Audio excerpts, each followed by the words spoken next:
Hello, ladies and gentlemen. My name is Brad, and welcome back to Screamin' Pirate EDC. Today, we're getting back into the swing of things with another plunder or plank. If you have not been here before, this is where I decide to either plunder a knife and keep it in the collection, or does it walk the plank? So this one is going to be very interesting. It is one of the knives that I picked up from Blade Show at the beginning of June. Today, we're going to be taking a look at the G&G Hawk Deadlock. Well, let's go ahead and get into it. All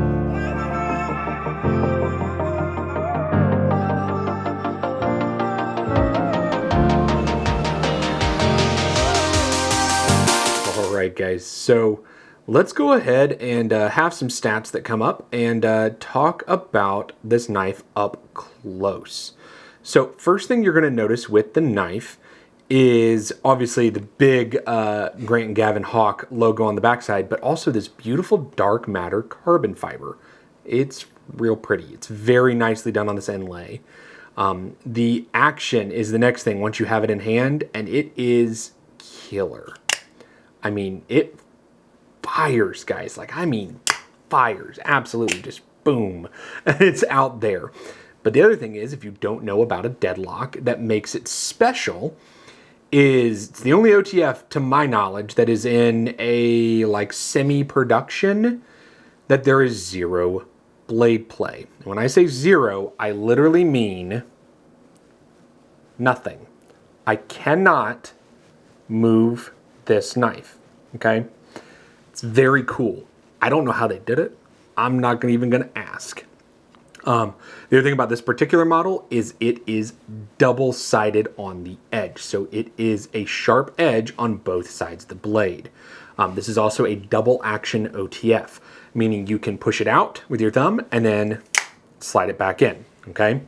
The only reason I hook my thumb like that, guys, it's just a lot easier to do it that way. Not that it's not smooth, it's just a habit of mine. So, first action, second action, okay? In and out. Now, as far as comparisons to this knife, I don't have many OTFs right now. I have a lot out the sides, but not a lot of OTFs out the fronts. The only other one that I have is going to be a Microtech. But I do want to give you guys some size comparisons, even if it isn't an OTF, so you kind of understand what you're looking at size-wise next to this, because I can show you specs all day, but, you know, specs are specs. So first up, let's take a look at the Microtech Ultratech next to the Deadlock. So there you go. Very similar in overall size, okay?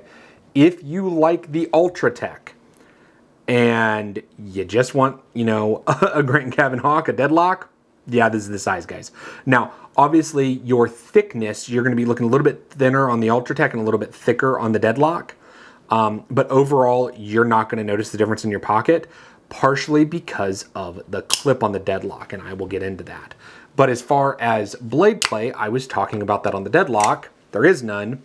On the Microtech, you can probably see and hear there is a little. But at the same time, this is like $275. And, well, I'll go ahead and spoil it. I paid $18 with 2 zeros, $1,800 for the full DLC and carbon fiber Deadlock. And that was the table.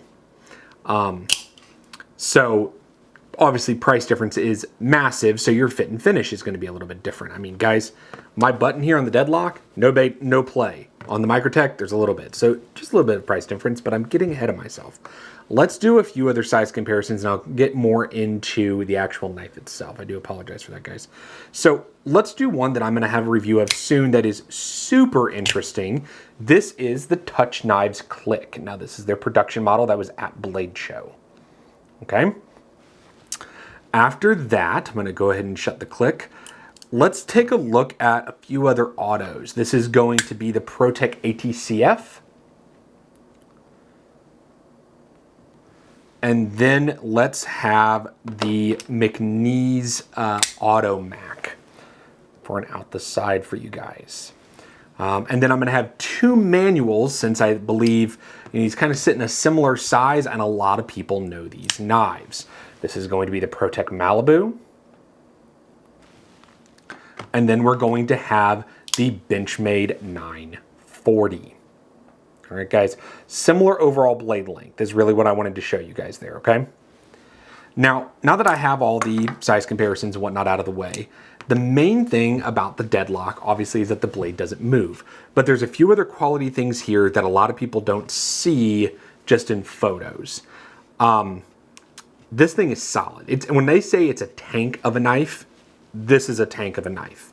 There are literally, and I'm gonna see if I can get in on camera, no gaps around that blade, okay? None. Like, there are just no gaps. The button itself on Microtech, which you might get, you know, if you don't pay as much for one, your button is gonna have a little bit of slop, right? And when it's out, you can see a little bit of the gap around in there, okay? Little bit of gap there. There's none of that with the Deadlock. Now, if you don't get a DLC version, they're more like $1,300. But the other thing that's very interesting that I didn't even know was something they did, this clip, guys, that's a spring clip. You can actually, so in and out of the pocket is really nice, actually. It's really easy. When I was putting it into the knife case, because I have one with elastic like straps in it, I literally just pulled this and just slid right in. It's great. The other thing that they did really well here, guys, is the jimping. So it doesn't look like much around the knife. We'll get a close-up of that. It doesn't look like much, but on the back side, there's a fair bit of jimping in the same spot where the button would be on the front side. So your hand really grabs onto that whenever you are firing it. It's very easy to grab onto that and feel secure in hand. It's definitely heavy.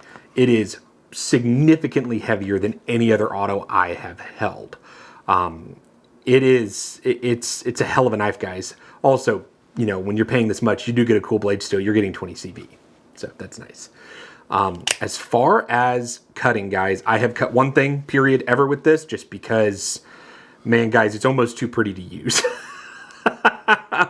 But when I say it sliced through a piece of paper, I mean like it was a laser beam, okay? People call things laser beams. This was a laser beam, right? Like, this thing just slices. But now that all that out of the way and I'm gushing about the knife a little bit, what do I really think about the knife? I think if they were at like 1,000 or maybe 1,200 for the full DLC, I would say anybody that can afford it can get it. At 18, guys, I mean, you're looking at a solid $1,500 more than my Ultratech. Guys, that's a lot. Like, that's not just a lot to like collectors. That's a lot to damn near everybody. Is the build quality there? Hell yeah. Is it a beautiful knife? Yeah. Is it something that I think anybody who wants a Deadlock should check out? Yeah. I mean, it's fantastic. I understand the pricing if it were, say, $500 less, give or take. It's a lot of money at $1,800, guys. But still, it's a gorgeous knife. So, yeah, I mean, I like it. There's a lot of positive here. I like the size more than I thought it would. I mean, it really fits well into my hand, guys. Like, there it is, closed.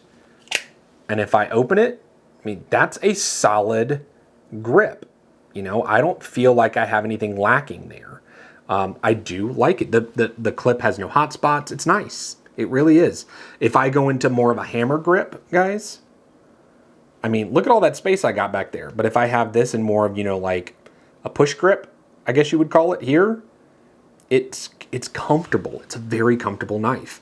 I think that it lives up to the hype. I'm going to put it that way. But with that being said, guys, let's go ahead and check out the final conclusions on whether or not this is going to be kept in the collection. All right, guys, so hopefully all that information was helpful to you if you are interested in checking out a Deadlock. Now, with that being said, as far as price, I believe they are $1,800 for any of like the nicer inlays. So like mine is a, you know, dark matter, fat carbon, and full DLC. That's what takes it up to the 1800. If you don't have that and you have just like a standard carbon fiber and like a stonewash blade, I believe they're around 1300. So you knock $500 off. It's a little bit easier to swallow. I'm not going to say it's easy to swallow, guys. But just so you know what you're looking at pricing. As far as my collection and me,